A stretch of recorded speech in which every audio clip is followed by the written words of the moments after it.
Hello बच्चे, welcome to my channel. तो आज हम करने वाले हैं क्लास 9 का साइंस का वर्कशीट। ये वर्कशीट नंबर 21 है। 21 अगस्त 2020 का ये वर्कशीट है। यहाँ पर देख रहे हैं जो चैप्टर है जीवन की मौलिक इकाई, यानी इससे पहले भी हमने दो वर्कशीट कंप्लीट किए हैं। और यहाँ पर देखिए जीवन की मौलिक इकाई से हमें मुख्य रूप से इसमें पढ़ना है केंद्रक और उसके गुणसूत्र के बारे में। ठीक है, यहाँ पर देखिए इससे रिलेटेड कुछ मतलब बारे में दिया गया है। और यहाँ पर देखिए 4 क्वेश्चन है। चारों क्वेश्चन को हम अपने पीडीएफ के माध्यम से करेंगे। सबसे पहले इसको हम पढ़ के समझते हैं। तो बच्चों, अगर जो मेरे चैनल को सब्सक्राइब नहीं किए हो तो मेरे चैनल को सब्सक्राइब कर लें, साथ साथ में बेल आइकन को भी दबा लें, जिससे कि मेरा वीडियो आप तक आसानी से पहुंच सके। यहाँ पर देखिए लिखा गया है, जिज्ञासा ने प्याज की झिल्ली और कपोल की अस्थाई, यहाँ पर देखेंगे अस्थाई स्लाइड बनाई और उन्हें सूक्ष्मदर्शी से देखने पर कुछ ऐसा देखा गया। यानी जब हम सूक्ष्मदर्शी में देखते हैं, यानी सूक्ष्मदर्शी कहने का मतलब क्या, तो माइक्रोस्कोप, उसमें जब हम देखते हैं तो इस तरह का चित्र दिखाई पड़ता है, इस तरह की आकृति दिखाई पड़ता है। तो इसी को क्या कहते हैं, ये देखिए प्याज का कोप है, ये पहला वाला प्याज की कोशिकाएं हैं, दूसरा कपोल की कोशिकाएं हैं। ठीक है, तो यहाँ पर देखिए पूछा जा रहा है, इन चित्रों में जो गहरे बिंदु हैं, यानी गहरे बिंदु क्या हैं और इनका क्या कार्य है। यानी यहाँ पर जो देख रहे हैं इस फिगर में गहरे पॉइंट शेप में गहरे बिंदु हैं, तो वो क्या है और इसका कार्य क्या है, मुख्य रूप से हमें इस वर्कशीट में यही पढ़ना है। यहाँ पर देखिए इन्हें केंद्रक कहते हैं, यानी वे जो पॉइंट शेप है, यानी जो छोटे छोटे बिंदु है उसे हम क्या कहते हैं, केंद्रक कहते हैं। यानी कोशिका के अंदर में जो बीच में जो छोटे छोटे बिंदु होते हैं उसे केंद्रक कहते हैं। इनके ऊपर केंद्रक झिल्ली की परत होती है, यानी उसके चारों साइड में क्या होता है, एक केंद्रक के झिल्ली की परत चढ़ी होती है, जिसमें छोटे छोटे क्या होते हैं, छिद्र होते हैं। इन छिद्रों से कोशिका द्रव अंदर या बाहर होता है, यानी इस छिद्रों के माध्यम से ही कोशिका के अंदर के जो द्रव होते हैं वो कोशिका के अंदर यानी सेंटर के यानी केंद्रक के अंदर जाते हैं और वहाँ से बाहर भी आते हैं।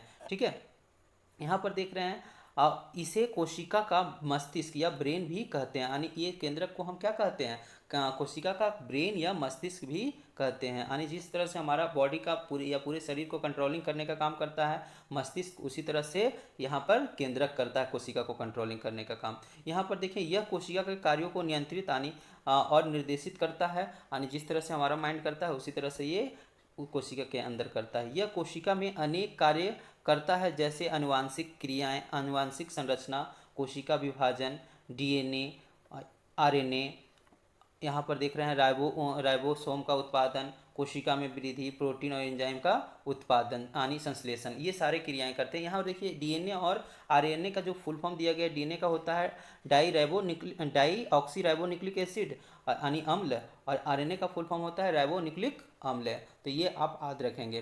तो यहाँ पर देखिए इस सारा काम कौन करता है, ये सारा फंक्शन किसका है, तो ये सारा करता है केंद्रक कार्य है। ठीक है, तो चलिए यहाँ पर जो फिगर देख रहे हैं यहाँ पर मुख्य रूप से यहाँ पर देखिए दिखाया गया है, ये हो गया हमारा कोशिका केंद्रक, और ये पूरे ये जो है केंद्रक है। और इसमें देखिए दिखाया जा रहा है ये जो छोटे छोटे इसके बाहर साइड में जो छिद्र है वो है छिद्र आनी, उसी के माध्यम से कोशिका के बाहर आनी, जो कोशिका के द्रव जो होते हैं वो अंदर जाते हैं और बाहर भी आते हैं। यहाँ पर देखिए ये जो दिखाया जा रहा है, यहाँ पर ये जो दिखाया जा रहा है ये गुणसूत्र होते हैं, और गुणसूत्र कहाँ होते हैं, तो केंद्रक में ही होते हैं, यानी सेंटर में ही होते हैं। ठीक है, तो ये सारा हो गया।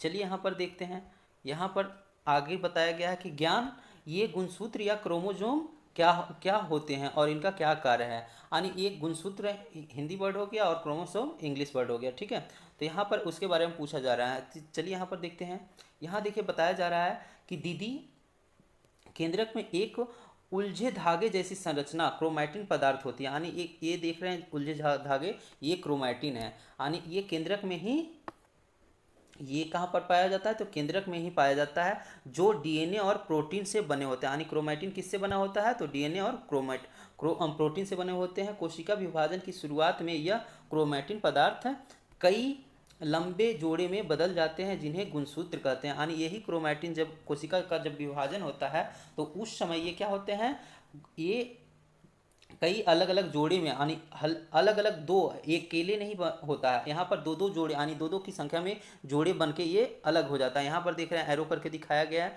तो ये जो हो गया इसी को हम क्या बोलते हैं, गुणसूत्र बोलते हैं। यहाँ पे देख रहे हैं आगे लिखा गया है, प्रोक्रिएटिक कोशिका में केंद्रक अस्पष्ट होते हैं, यानी ये पूरी तरह से प्रोक्रिएटिक में नहीं दिखाई पड़ता, आसानी से ये दिखने वाला नहीं होता उसमें। ठीक है, इसीलिए अस्पष्ट बोला गया, जिसे केंद्रिकाय कहते हैं। और उसे यानी प्रोक्रियोटिक में जो होता है केंद्रक के रूप में, उसे हम क्या बोलते हैं, केंद्रकाय कहते हैं। इसमें केंद्रक क्रोमैटिन पदार्थ पदार्थ होता है। किसी जीव के कोशिका केंद्रक में गुणसूत्रों की संख्या निश्चित होती है, यानी एक तरह से कहें तो किसी भी जीव, आदमी हो, जानवर हो, कोई भी हो, कुत्ता बिल्ली कोई भी, तो उसमें एक कोशिका यानी यहाँ गुणसूत्रों की संख्या क्या होती है, निश्चित होती है। यहाँ पर देख रहे हैं मानव में गुणसूत्रों की संख्या 46 होती है, या 23 जोड़ी, यानी 23 जोड़ी कहने का मतलब डबल, यानी दो का एक जोड़ा बोला जाता है, तो ये 23 जोड़ी होता है। ठीक है, 23 को जब डबल करेंगे तो 46 हो जाएगा।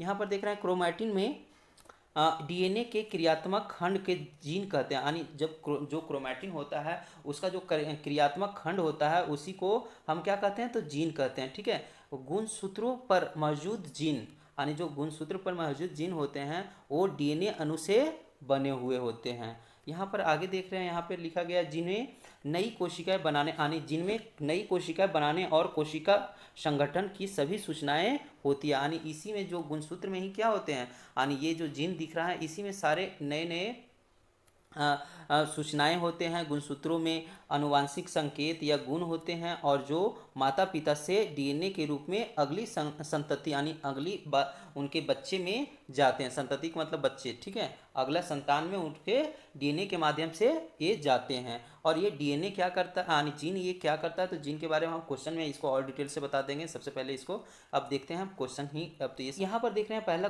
क्वेश्चन है प्रोकैरियोटिक और यूकैरियोटिक केंद्र में यानी केंद्रक में क्या अंतर है। यानी यहाँ पर पूछा जा रहा है केंद्रक के बारे में। ये ध्यान रखेंगे, कभी कभी कोशिका के बारे में पूछा जाता है, तो यहाँ पर केंद्रक दिया गया है, यानी प्रोकैरियोटिक केंद्रक और यूकैरियोटिक में क्या अंतर होते हैं। तो यहाँ पर हम आंसर देंगे प्रोकैरियोटिक केंद्रक, यानी इसमें जो होता है केंद्रक अस्पष्ट होता है, जिसे केंद्रकाय कहते हैं। ठीक है, और इसमें देखिए यूकैरियोटिक में क्या होता है, तो यूकैरियोटिक में होता है इसमें केंद्रक स्पष्ट रूप से दिखाई पड़ता है, जिसे हम केंद्रक ही कहते हैं। ठीक है, तो ये अंतर हम दे देंगे, क्योंकि सिर्फ हमें केंद्रक के बारे में पूछा गया है, तो हमें सिर्फ केंद्रक के ही बारे में देना, और इससे कुछ नहीं। अगर जो कोशिका के बारे में पूछा जाता है, तो यहाँ पर देखिए पिछले वर्कशीट में क्वेश्चन किया गया था, यहाँ पर देखिए इसीलिए हम इसमें क्वेश्चन नंबर नहीं दिए गए हैं, इसमें आंसर नहीं करिएगा इस वर्कशीट के अंदर, इसको सिर्फ समझाने के लिए लाए हैं यहाँ पे।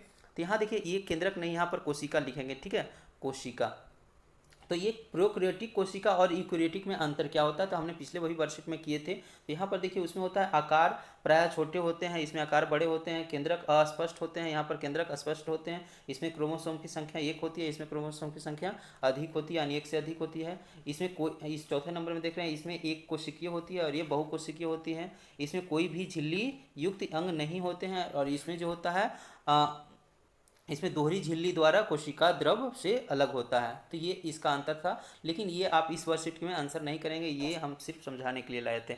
चलिए यहाँ पर देख रहे हैं दूसरे क्वेश्चन आने पूछा गया है। दूसरे क्वेश्चन में पूछा गया है डीएनए व आरएनए का पूरा नाम लिखिए, यानी डीएनए, और यहाँ पर डीएनए कोशिका में कहाँ, यानी डीएनए कोशिका में कहाँ पाए जाते हैं उसके बारे में भी हमें बताना है। तो यहाँ पर देखिए डीएनए का जो फुल फॉर्म होता है, यानी यहाँ पर ये है डीएनए को, इसका हो जाएगा डाईऑक्सी राइबोन्यूक्लिक एसिड, इसी को हम इंग्लिश में इस तरह से बोलेंगे, यानी डाईऑक्सी राइबोन्यूक्लिक एसिड, ये इंग्लिश हो गया। ये हिंदी भी लिखा जाता है इंग्लिश के ही रूप में।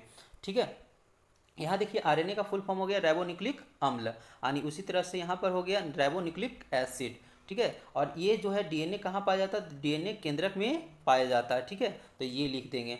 चलिए अब सबसे पहले अब तीसरे क्वेश्चन को देखते हैं। तीसरे क्वेश्चन में देखिए क्या पूछा गया। तीसरे पूछा गया मानवों में गुणसूत्रों की संख्या कितनी होती है, जीन क्या है और कहाँ स्थित होती है, यानी जीन कहाँ क्या है और उसके बारे में पूछा जा रहा है कि वो कहाँ स्थित होती है। सबसे पहले गुणसूत्र पूछा गया है। तो यहाँ देखिए मानवों में गुणसूत्रों की संख्या 46 या 23 जोड़े होते हैं, और क्रोमैटिन यहाँ पर देख रहे हैं ये क्या, तो जीन क्या है, तो ये बोलेंगे क्रोमैटिन पदार्थों में डीएनए के क्रियात्मक खंड को जीन कहते हैं। यह गुणसूत्र में मौजूद होते हैं, जो ये कहाँ मौजूद होते हैं, तो गुणसूत्र में मौजूद होते हैं, जो डीएनए अणु से बने हुए होते हैं। तो इस तरह से हम आंसर करेंगे, लेकिन इसका हल्का सा विस्तार के लिए हमने एक और कुछ लाया है यहाँ पर। आप अपने इसे देखिएगा, खुद से पढ़ के इसे पूरा अच्छा से पढ़ने की कोशिश करिएगा और समझने की। देखिए यहाँ पर डीएनए जो होता है, ये हमारा यहाँ पर स्थित डीएनए जो है बिना किसी यहाँ पर बनी जो अति सूक्ष्म रचनाएं होती है जो आनुवंशिक लक्षणों को धारण और उनका एक पीढ़ी से दूसरी पीढ़ी का स्थानांतरित करते हैं। तो इसके बारे में सारा दिया। ये देखिए डीएनए के खोज कौन से किए थे, जोहान्सबर्ग किए थे, वो अपने नाम पे ही रखे थे, ये अपना नाम। और डीएनए जो है यूनानी भाषा से लिया गया था, जीनस से। तो ये सारे इसके बारे में आप खुद से अच्छे से पढ़ लेंगे, वीडियो को यहाँ पर रोक के क्लिक करके रुक के, ठीक है। तो अब चलिए चौथे क्वेश्चन में देखिए क्या पूछा गया। तो चौथे क्वेश्चन में वो है केंद्रक के कोई दो कार्य लिखिए। यहाँ पर केंद्रक के ऐसे तो वर्कशीट में और भी कार्य दिए गए हैं, तो आप वहाँ से भी लिख सकते हैं। यहाँ पर देखिए दो कार्य इस तरह से लिख सकते हैं। यह कोशिका के कार्यों को नियंत्रित और निर्देशित करती है, जैसे यहाँ पर कोशिका का विभाजन। दूसरा यहाँ पर हो गया एंजाइम संश्लेषण करने का कार्य करती है। एंजाइम लिख सकते हैं, यहाँ पर प्रोटीन संश्लेषण करने का काम लिख सकते हैं। तो इस तरह से हम इसमें दो ही पूछा गया, तो दो ही का आंसर हम देंगे, ठीक है। तो हमें आशा है कि इस वीडियो को देखकर आपको अपने वर्कशीट कंप्लीट करने में मदद मिलेगा। तो इस वीडियो को लाइक करें, साथ साथ में मेरे चैनल को सब्सक्राइब कर लें और बेल आइकन को दबा लें। Thank you watching my video.